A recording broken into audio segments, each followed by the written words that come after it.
A fast-track court has sentenced the Dutch national Will Humes to 10 years rigorous imprisonment after finding him guilty of child sex abuse. Humes was arrested in 2002 for sexually abusing children at his orphanage and outside Chennai and uploading pornographic content onto the net.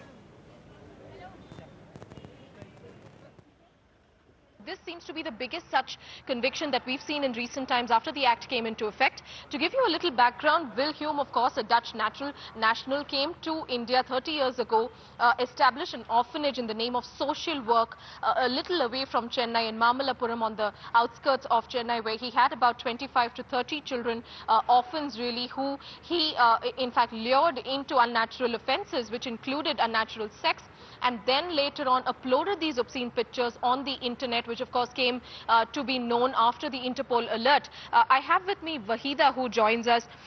She of course is a child rights activist. Ma'am, thank you very much for joining us this evening. Do you think that this conviction, which has finally come in Will Hume case, is some sense of closure for the 30 orphans or 35 odd orphans there? In a sense, yes, Radhika, but honestly admitting the fact that these children do not even know as to what they were subjected to, as to what the entire thing is about. They're so young, and it's such a heinous crime, and it is good that the IT Act has given its first conviction this way.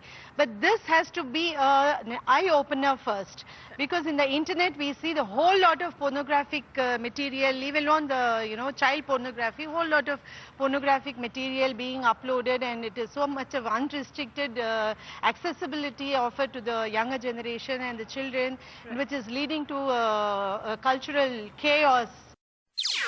NDTV's Cricket app, Android and iPhone, fastest scorecard, special analysis and much more. Download free. ndtv.com/apps.